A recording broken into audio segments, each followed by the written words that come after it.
大家好啊，歡迎嚟到我哋好真倉唔真單嘅基金經理贏錢貴頻道，我係朱 Sir。我哋今日影片分析嘅內容啊，係純粹我個人嘅見解，並唔構成任何嘅買賣建議嘅。今日啊係2025年嘅6月11號啊，星期三。好啦，咁啊今個星期大盤暫時都係平穩嘅，陰啲咁樣又有個新高啦。但係你睇到啊，佢明顯啊每日咧一抽高完之後咧，就有一定嘅派一派翻落去咁樣，然後第二日咧又抽高又派一派翻落去咁樣。咁啊，指數啊就係呢一個咁樣嘅格局啦。雖然啊整體嚟講啊係平穩，好聽啲咧叫平穩，咁都係好嘅。但係啊唔好聽啲講啊，就係對於一啲中意炒波幅嘅投機朋友仔而言咧，咁樣喺度摸啊，亦都係有一啲悶悶地嘅喎。咁呢一個就係觀點與角度嘅問題啦。我自己覺得啦，平穩咧對於某一啲嘅股份去做期權咧，都係一個好事嚟嘅。咁啊嚟緊啊6月啦，就點樣睇啊？呢一個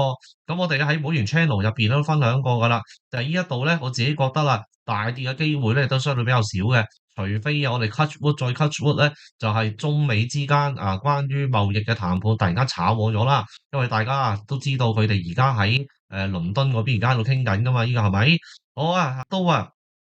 明白啊，有好多美股嘅散戶啊，日日心心念念咧，都係想美股大跌大崩咁樣嘅。咁但係啊，老實講啊，除咗貿易戰短期嘅干擾啊，甚至就係話中美就算炒和咗都好啊，都係可能震一震盪嘅啫。嗰種向下爆炸力度啊，其實相對之前咧就已經係唔可以同日而語噶啦。兼且啊，你以啱啱兩個季度嘅業績嚟睇啊，你都好難話佢點樣去大跌啦，係咪？因為絕大部分嘅公司嘅業績啊，特別係 mega cap 嘅股份啊，真係表現係良好嘅喎，真係都冇乜特別得罪你嘅喎，呢個咁而且啦甚就係如果話好多人覺得美國呢個經濟好差，應該係要跌嘅。咁其實我哋都見到有啲企業嘅事實，譬如話 Microsoft 或者係博通，咁都係破頂嘅喎，呢個又創埋新高。咁兩隻都係大股嚟噶嘛，Microsoft 更加就係七姊妹中嘅老大。咁如果話整體美股嘅數真係好差嘅話，咁其實啦，成堆十幾隻嘅 mega cap 嗰啲股份應該都唔掂噶啦，係咪？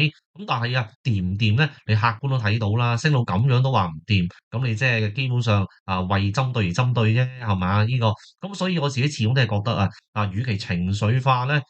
去做事咧，不如多啲去訴求理性，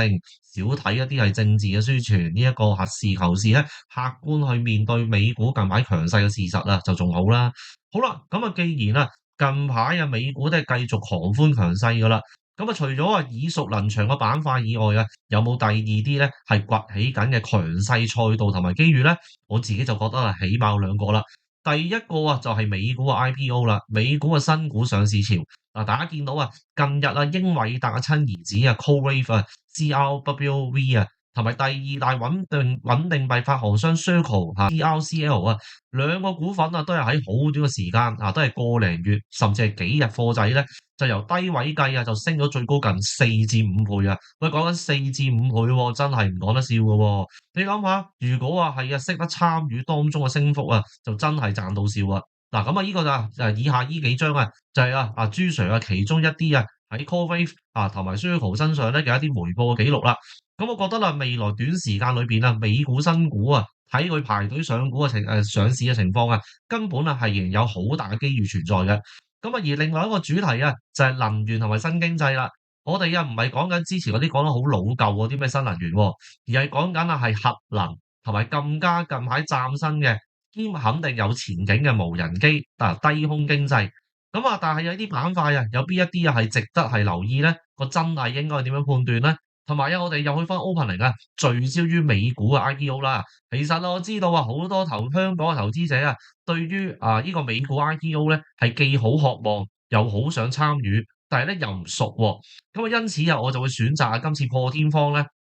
亦都係唯一一次喺公開講座裏邊為大家去拆解美股 IPO 嘅專屬嘅玩法，用我咁多年喺美國 IPO 嘅經驗就為你拆解。咁所以如果你想把握呢一個機會去學習同埋實踐嘅話，就馬上報名參加我哋嘅最新嘅投資講座，一齊去解碼美股嘅關於 IPO、核能同埋低空經濟三大超級賽道啦。咁馬上點擊下邊嘅連結報名亦都係免費嘅。OK。好啦，咁我哋介紹咗個咁精彩嘅呢一個另類題目嘅講座之後咧，我哋亦都 review 一下一啲嘅股份啦。頭先我哋啱啱提過 Microsoft 同埋博通啊，亦都係破咗頂嘅。咁啊，博通啊，基本上近排咧就一個係客觀嘅事實，佢係真係咧係表現咧係好過係英偉達嘅，因為英偉達咧都爭嗰10蚊8蚊先破頂，咁但係咧博通啊先行破咗頂先。咁啊當然啦，破咗頂之後咧，佢因為業績公佈完之後，佢都有一定嘅回落嘅。咁我哋分享翻啊博通嘅近排嗰個情況啦。嗱咁首先咧，博通呢份業績咧。老實講啊嚇，所謂嘅好唔好咧，我會覺得係全憑究竟佢呢份業績喺邊個價位公佈嘅。打個比喻，如果佢喺200蚊樓下公佈嘅話咧，咁呢份業績咧就嚟講係真係會刺激到佢繼續上升嘅。咁但係可惜啦，佢由高低位咧係真係極度變態地2個月嘅時間，由四捨五入130零蚊，升到四捨五入嘅260幾蚊，咁即係啱啱好係近乎100% 嘅 return。咁喺咁樣嘅情況之下咧，公佈呢一份嘅業績嘅成績唔係完全完美嘅業績。咁咧就短期有一啲係所謂回吐嘅壓力咧，亦都係天經地義嘅呢個嚇。細緻咧睇翻佢嗰個業務咧，喺淨利潤嘅增長咧，當然嚟講係因為低基數嗰個關係咧，就增長到去即係同比增長134%啦。淨利潤咧就去到49億美金。咁呢個表現啊，表面上嚟講啊，都算係唔錯啦。但係如果你將佢量化翻做全年嘅盈利咧，其實對比翻而家博通啊個預測市盈率啊，就算冇而家你報價機所睇到嘅TTM 滾動市盈率91倍咁高，咁但係啊點都有40幾50倍噶啦。咁啊呢一個咁樣嘅市盈率啊，其實相對翻英偉達咧都有唔少嘅日價喎。咁啊而家我哋就係話喺佢整體嘅業績裏邊嗰個增長性啊，係咪真係每個分部嘅部門係有40幾50%咁暴力咧？咁可惜嚟講咧係冇嘅。譬如我哋見到啊，整體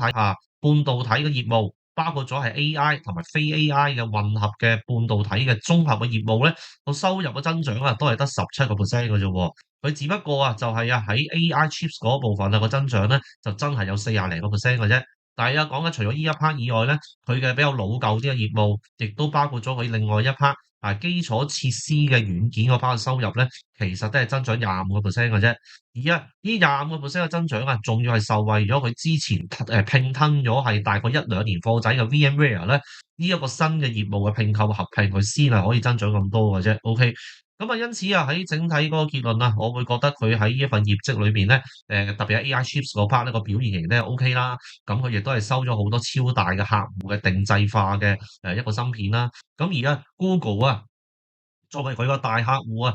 近日係大幅係增加佢個資本開支，亦都係對於佢嘅關於一個AI chips 嘅一個所謂 ASIC 嘅芯片咧，嗰個幫助都相對比較大嘅。咁但係畢竟呢一 part 嘅業務咧係幫助唔到博通咧係成個整體嘅大盤嘅，因為大家要熟悉咧博通同埋呢個英偉達唔同，英偉達咧就淨係得一個核心嘅 GPU 嘅本身嘅啫。咁但係博通咧係關於 AI chips 嘅製造咧係只係佔咗佢業績嘅一部分，並唔係佢個全部所以佢其他業務嘅表現係相對比較立滯咧，係的而且確係會拖累佢一定嗰個估值嘅。最少就係話個股份咧，佢升到而家呢個價位，亦都直言咧，個估值係會受到一定嘅制約。咁如果呢個價位去做嘅話呢個水位咧，我會坦然係相對比較有限嘅。OK，咁我哋睇下未來會唔會有啲係咁好嘅介入嘅價位嘅時機啦。好，咁我哋講完呢個博通嘅業績之後咧，亦都去再復盤翻 Microsoft 啦。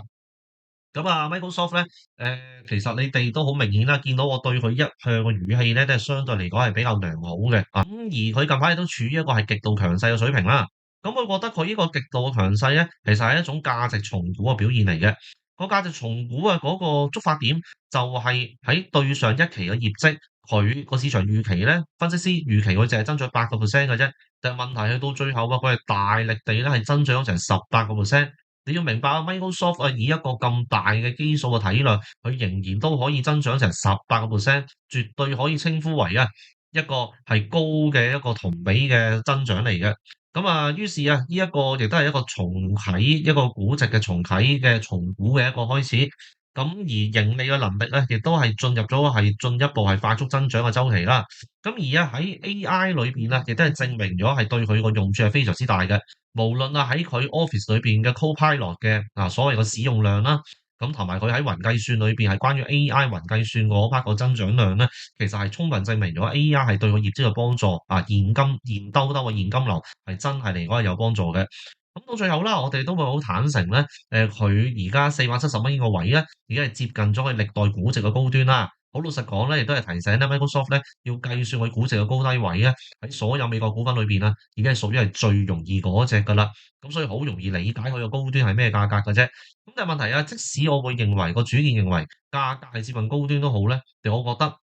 如果係喺下方啦，係好開心地係已經係有好幸福地係持有咗個投資者咧，我會真心地俾個主見啊，大家應該勇敢地咧，最多放少少嘅啫。而應該大部分嘅貨源咧，應該勇敢地咧，再繼續持有落去，真心地咧係貨中長線。可能啊，再過多係若干個季度之後啊，個股價會有進一步驚喜俾你咧，我會覺得係完全係唔出奇嘅。好，咁我哋啊講完啦美國嘅股票之後咧，都講下港股啦。咁啊，港股啊近日嘅主題啊，仍然係圍繞住嗰啲係升幅好變態嘅嗰啲係零售啲股份啦。咁啊，亦都啊係呢個 Labubu 嘅普普馬特啊，由於日日都係咁升，咁所以啊，亦都係繼續成為市場嘅所謂個焦點嘅所在嘅。嗱，咁我哋啊就首先啦，對於呢一個普普馬特咧，亦都要表示尊重之情先啦。咁啊，而家近日啊，嗱，Labubu 有個數據咧都可以睇到，其實個即係所謂而家呢一刻啊，來就唔知啦。喺到直至到而家呢一刻咧，喺市場啊，成個市場嘅經濟係對佢個瘋狂迷戀嘅程度咧，從以下呢一個好搞笑嘅數據就可以睇到噶啦。就係啊，佢啊喺對上2個月，即係由4月開始啊，喺全世界嘅網上嘅搜尋量啊，同埋啲 keyboard 數據咧，竟然係超越咗我哋全地球一個係經典夢幻嘅品牌啊，歷史悠久嘅所謂 Hello Kitty，OK，所謂 Hello Kitty 個搜尋量或者其他啲數據咧，竟然係超越咗 Hello Kitty 喎。咁所以你可以見到咧，Labubu 咧個受歡迎嘅瘋狂嘅程度咧，去到有幾勁啦。咁但係咧，瘋狂還瘋狂咧，以我嘅江湖經驗咧，我亦都會即係有少少啦，唔敢話潑冷水嘅，邊度夠膽啊？個股價升得咁勁係咪先啦？呢個，但係咧，我都會咧想講翻少少嘅一啲客觀現實嘅問題啊，就係其實而家喺對於 Labubu 嘅係所謂嘅需求咧，我哋要釐清翻究竟有幾多咧係純粹係一個真心愛好嘅一個因素啦，有幾多係一個係所謂跟潮流盲目嘅因素，再更甚就係有幾多咧係純粹為咗炒賣嘅因素，呢個 OK。咁啊，近日大家知道啦，Labubu 咧係一啲特別版啦，個炒賣嘅程度咧係相當之激烈嘅。係激烈到咧，就算係譬如有啲人玩慣呢啲係所謂嘅公仔嘅炒賣啊，甚至係不嬲係作為炒賣最叻見稱啊，我哋炒幣啊、炒幣圈嗰啲人咧，佢哋用佢炒幣啊多年嘅角度咧，去睇翻係而家普普馬特嘅 Labubu 嘅炒賣咧，都開始都感受到，甚至係出帖去發言咧，就覺得以佢哋呢一啲善於炒賣嘅人見稱嘅江湖經驗，就會覺得似乎過火啦，個價格炒到係離咗大譜啦。因此咧，以佢哋咧嘅江湖經驗就認為，依個咁樣嘅情況係唔會持續得太耐嘅。咁我哋咧就要實事求是，就係話啦，萬一 Labubu 呢個所謂 sales 嘅買賣裏邊咧，喺投機炒賣裏邊，如果萬一佔嘅比率都唔係太少嘅話，咁將來啊，當炒賣嘅熱情係回落咗，同埋老實講啊，就算 Hello Kitty 咁樣啊，你有冇見到每一日都咁瘋狂咧？佢啊依個品牌嘅成功啊，唔係在於佢永世咧咁瘋狂啊嘛，而係就係話經過一段時間嘅瘋狂，又會進入咗一定嘅沉寂期。沉寂期完之後咧，睇下有冇啲第二啲嘅活動啊，或者係一啲嘅動畫啊，或者啲產品嘅促銷刺激，然後令佢再有呢個2個高峰、3個高峰，或者新一個高峰 N 咁多個高峰，一個恒久永續嘅品牌啊，其實就係咁樣去存在噶啦。你見到無論 Hello Kitty 啦，或者好多迪士尼經典嘅品牌啦，譬如講到好老土嘅表面上嘅米奇老鼠，或者係唐老鴨咁樣，你話佢老土啫，但係啊，人哋個 IP 嘅品牌可以維持到咁耐啊，你都見到個生命力嘅創造啊，OK。咁所以變咗我哋就喺 Labubu 裏邊啦，我哋經過瘋狂嘅狂熱之後咧，我哋要有個成年人好 decent 嘅一個見慣世事嘅心理準備，就係當佢個熱潮回落嗰陣時，究竟對於個 sales 嘅考驗究竟係點樣咧？呢個係我哋必須係要面對嘅。咁啊，到最後啦，就係話其實我覺得喺普普馬特呢一間公司裏邊咧，過度地依賴 Labubu 咧，始終嚟講係一個依賴一個太重要嘅 IP 品牌咧，都會有一定嘅風險嘅。你睇下啦，其實有好多一啲係到而家都 feel 到個諗法係萬世長存嘅一啲 IP 品牌嘅夢工場嘅製造商啦，咁包括咗係美國嘅係迪士尼啊，同埋呢一個係日本嘅係所謂藍夢宮啦，呢個其實人哋都唔係靠一個單一 IP 品牌而存在到今時今日嘅。人哋個市值嗰個創造咧，都係有好多嘅所謂嘅唔同嘅 IP 啦，同埋定期都會爆發到啲新嘅 IP 咧，然後去支撐住自己間公司嘅現金流同埋嗰個市值。咁我哋咧就係話泡泡瑪特而家係非常之風光嘅，咁但係呢個 Labubu 可唔可以係即係永遠係撐住間公司咧？如果萬一冇新嘅 IP 嘅品牌，咁會唔會影響到公司往後發展咧？咁呢一啲就係話，即使個股價升咗幾多幾多嘅背後咧，我哋都要理性去明白呢樣嘢嘅。咁最後咧都長話短說啦，根據係市場嘅 forecast 咧，Labubu 咧sorry 即係泡泡瑪特啦，呢個 OK，佢嗰個嘅市值嘅預測咧，都大概都有差唔多係50幾倍市盈率嘅。咁大家就可以睇下啦，50幾倍市盈率，但係佢會唔會再 further 地增長咧？咁如果再 further 地增長嘅話，咁可能呢個估值唔係太貴啦。咁但係原來已經窒咗喺度嘅話，咁50倍 PE 貴唔貴咧？咁你就自己見仁見智啦。呢一個亦都係我哋需要係藝術性思考嘅諗法啦。好，咁我哋今日嘅影片咧就暫時去到呢一度啦。記得訂閱、留言同埋呢個讚好啦。咁如果大家係特別對於美國嘅非常熾熱嘅 IPO 嘅市場，本身已經係好有興趣噶啦，係好想學習嘅話，咁兼又想學習一啲係新興嘅賽道喎，譬如話好少人公開去深度評論嘅核能或者係低空經濟啊。如果我想識晒呢度所有嘅嘢咧，大家就千祈唔好錯過我喺即將所舉行嘅呢一個係所謂嘅超級賽道嘅講座啦。點擊連結報名啦，如果唔想錯過嘅話。好我係朱 Sir，下次再見。